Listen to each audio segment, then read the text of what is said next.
سلام سلام فتواتن كبرانن أمن العلم تركو نيشان علي بيتساب ببزالهم و سلامكم بزحترف في بلالي انكو عدما نو چانالي بسلام مزاهم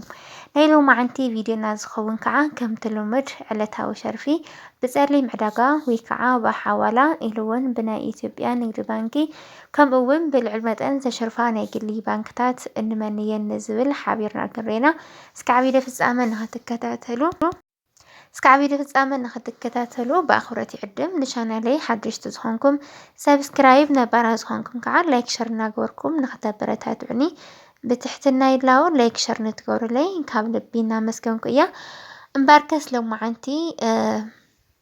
መጋቢት 12 ወይ ከዓ ማርች 21 እዩ ዝኸውን ዘሎ ዝርዝር ሃገራት ከምኒ አሜሪካ ዶላር፣ ዩሮ፣ ስዊስ ፍራንክ፣ አውስትራሊያ ዶላር፣ ካናዳ ዶላር፣ ቻይና ዩዋን፣ ፓውንድ ስተርሊንግ፣ ዩናይትድ አረብ ኤምሬት ድርሃም፣ سعودي عرب ريال، أومان، جوردان، بحرين وزات الزبال إنها هالرئي سناي صانحيت سناي مكتتال حاولا لما عندي بتعمي وسيخ زهلو بمجمرة أنريو ناي أمريكا دولاري كخون ناي أمريكا دولار بناي إثيوبيا نقد بانكي 253 قرش ندوي 0.5 سنتيمين شرف كلو 100 دولار 15,300 كل التقرشن يمزلو دولار بناي وقاقن بانكي 254 قرشن 55 سنتيمين شرف كلو 100 دولار 15,456 قرشن يخون الله دولار بناي إثيوبيا بلاك ماركت ويكعابة حوالا 209 قرشن 51 سنتيمين شرف كلو 100 دولار 19,10 قرشن يمزلو مالتيو 19,51 قرشن يمزلو قتلنا نريو يورو يكخون يورو بناي إثيوبيا نقد بانكي 275 قرشن 16 سنتيمين شرف كلو 100 يورو 17,516 قرشن يمزلو يورو بناي وقاقن بانكي 283 قرشن 6 سنتيمين شرف كلو 100 يورو 18,360 يمزلو يورو بناي إثيوبيا بلاك ماركت ويكعا بحوالا 320 ندوي 44 سنتيمين شرف كلو 100 يورو 22,44 قرشن يمزلو مالتيو قتلنا نريو ناي سويس فرانكي كخون ناي سويس فرانك بناي إثيوبيا نقد بانكي 209 قرشن ندوي 32 سنتيمين شرف كلو 100 ناي سويس فرانك 19,32 قرشن يمزلو ناي سويس فرانك بناي وقاقن بانكي 298 قرشن ندوي 0.5 سنتيمين شرف كلو 100 ناي سويس فرانك 19,805 يمزلو ناي سويس فرانك بناي إثيوبيا بلاك ماركت ويكعابة حوالا 341 قرشن ندوي 7 سنتيمين شرف كلو 100 ناي سويس فرانك 24,107 قرشن يمزلو مالتيو قتلنا نريو ناي كندا دولاري كخون ناي كندا دولار بناي إثيوبيا نقد بانكي 209 قرشن ندوي 65 سنتيمين شرف كلو 100 ناي كندا دولار 10,955 قرشن يمزلو كندا دولار بناي وقاقن بانكي 210 قرشن ندوي 16 سنتيمين شرف كلو 100 ناي كندا دولار 11,316 قرشن يمزلو كندا دولار بناي إثيوبيا بلاك ماركت ويكعابة حوالا 238 قرشن ندوي 82 سنتيمين شرف كلو 100 ناي كندا دولار 13,882 قرشن يمزلو مالتيو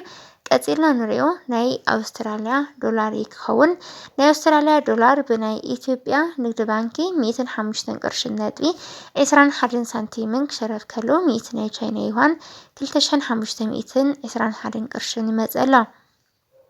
ناي تشاينا يوان بناي وقاقن بانكي 253 قرشن ندوي 56 سنتيمين شرف كلو 100 ناي تشاينا يوان 15 يقرتا ናይ ኣውስትራልያ ዶላር ብናይ ወጋገን ባንኪ 153 ቅርሽን 56 ሳንቲምን ክሽረፍ ከሎ 100 ናይ ኣውስትራልያ ዶላር 15356 ቅርሽን ይመጸሎ። ኣውስትራልያ ዶላር ብናይ ኢትዮጵያ ብላክ ማርኬት ይከዓ በሐዋላ 133 ቅርሽን 90 ሳንቲምን ክሽረፍ ከሎ 100 ናይ ኣውስትራልያ ዶላር 13390 ይመጸሎ ማለት እዩ። ቀጺልና ንሪኦ ናይ ቻይና ዩሃን ናይ ቻይና ዩሃን ብናይ ኢትዮጵያ ንግዲ ባንኪ 21 ቅርሽን ነጥቢ 95 ሳንቲምን ክሽረፍ ከሎ 100 ናይ ቻይና ዩሃን 2170 ቅርሽን ይመጸሎ። ናይ ቻይና ዩሃን ብናይ ወጋገን ባንኪ 24 ቅርሽን 53 ሳንቲምን ክሽረፍ ከሎ 100 ናይ ቻይና ዩሃን 2453 ቅርሽን ይመጸሎ። ናይ ቻይና ዩሃን ብናይ ኢትዮጵያ ብላክ ማርኬት ይከዓ በሐዋላ 27 ቅርሽን 64 ሳንቲምን ክሽረፍ ከሎ 100 ናይ ቻይና ዩሃን 2764 ቅርሽን ይመጸሎ ማለት እዩ። ቀጺልና ንሪኦ ናይ እንግሊዝ ፓውንድ ስተርሊንግ ይክኸውን። ናይ እንግሊዝ ፓውንድ ስተርሊንግ ብናይ ኢትዮጵያ ንግዲ ባንኪ 209 ቅርሽን ነጥቢ 45 ሳንቲምን ክሽረፍ ከሎ 100 ናይ ፓውንድ ስተርሊንግ 20945 ቅርሽን ይመጸሎ። ይቅርታ ፓውንድ ብናይ ኢትዮጵያ ንግዲ ባንኪ 199 ቅርሽን 03 ሳንቲምን ክሽረፍ ከሎ 100 ናይ ፓውንድ ስተርሊንግ 19963 ቅርሽን ይመጸሎ። ፓውንድ ብናይ ወጋገን ባንኪ 209 ቅርሽን ነጥቢ 45 ሳንቲምን ክሽረፍ ከሎ 100 ፓውንድ 10945 ቅርሽን ይመጸሎ። ፓውንድ ብናይ ኢትዮጵያ ብላክ ማርኬት ወይ ከዓ በሐዋላ 254 ቅርሽን 16 ሳንቲምን ክሽረፍ ከሎ 100 ፓውንድ 25416 ቅርሽን ይመጸሎ።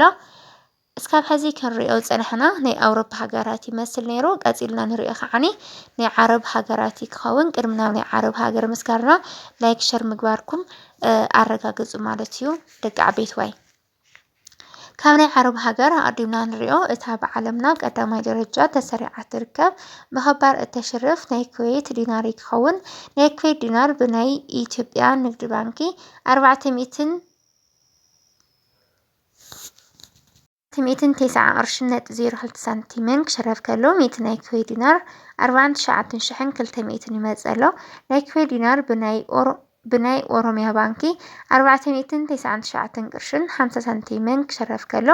100 ናይ ኩዌት ዲናር 49950 ይመጸሎ። ናይ ኩዌት ዲናር ብናይ ኢትዮጵያ ብላክ ማርኬት ይከዓ በሐዋላ 621 ቅርሽን ነጥቢ 45 ሳንቲምን ክሽረፍ ከሎ 100 ናይ ኩዌት ዲናር 62145 ቅርሽን ይመጸሎ። ቀጺልና ንሪኦ ናይ ዩናይትድ አረብ ኤምሬት ወይ ከዓ ናይ ዱባይ ድርሃም ናይ ዱባይ ድርሃም ብናይ ኢትዮጵያ ንግዲ ባንኪ 41 ቅርሽን ነጥቢ 60 ሳንቲምን ክሽረፍ ከሎ 1000 ናይ ዱባይ ድርሃም 41060 ቅርሽን ይመጸሎ ማለት እዩ። ናይ ዱባይ ድርሃም ብናይ ኣዋሽ ባንክ 46 ቅርሽን ነጥቢ 16 ሳንቲምን ክሽረፍ ከሎ 1000 ናይ ዱባይ ድርሃም 46016 ቅርሽን ይመጸሎ። ናይ ዱባይ ድርሃም ብናይ ኢትዮጵያ ብላክ ማርኬት ወይ ከዓ በሐዋላ 51 ቅርሽን ነጥቢ 86 ሳንቲምን ክሽረፍ ከሎ 1000 ናይ ዱባይ ድርሃም 51086 ቅርሽን ይመጸሎ ማለት እዩ። ቀጺልና ንሪኦ ናይ ስዑዲ ዓረብ ሪያል ይክኸውን። ናይ ስዑዲ ዓረብ ሪያል ብናይ ኢትዮጵያ ንግዲ ባንኪ 40 ቅርሽን ነጥቢ 76 ሳንቲምን ክሽረፍ ከሎ 1000 ናይ ስዑዲ ዓረብ ሪያል 40076 ቅርሽን ይመጸሎ። ናይ ስዑዲ ዓረብ ሪያል ብናይ ኣዋሽ ባንኪ 44 ቅርሽን ነጥቢ 41 ሳንቲምን ክሽረፍ ከሎ 1000 ናይ ስዑዲ ዓረብ ሪያል 44041 ቅርሽን ይመጸሎ። ናይ ስዑዲ ዓረብ ሪያል ብናይ ኢትዮጵያ ብላክ ማርኬት ወይ ከዓ በሐዋላ 50 ቅርሽን 74 ሳንቲምን ክሽረፍ ከሎ 1000 ናይ ስዑዲ ዓረብ ሪያል 50074 ቅርሽን ይመጸሎ። እንግዲህ ስዑዲ ዓረብ ትርከቡ ንስኻትኩም ከ ብክንደይ ትሕውልዎ ኣለኹም ንዝብል ሓሳብ ኮሜንት ጽሓፉለይ። ቀጺልና ንሪኦ ናይ ኦማን ሪያል ብናይ ኢትዮጵያ ብላክ ማርኬት ወይ ከዓ በሐዋላ 495 ቅርሽን 64 ሳንቲምን ክሽረፍ ከሎ ميتين ናይ ኦማን ሪያል 49,564 ቅርሺ ይመጸሎ። ቀጺልና ንሪኦ ናይ ጆርዳን ዲናር ናይ ጆርዳን ዲናር ብናይ ኢትዮጵያ ብላክ ማርኬት ወይ ከዓ ብሓዋላ 268 ቅርሽን ነጥቢ 86 ሳንቲምን ክሽረፍ ከሎ 100 ናይ ጆርዳን ዲናር 26,882 ቅርሽን ይመጸሎ። ቀጺልና ንሪኦ ናይ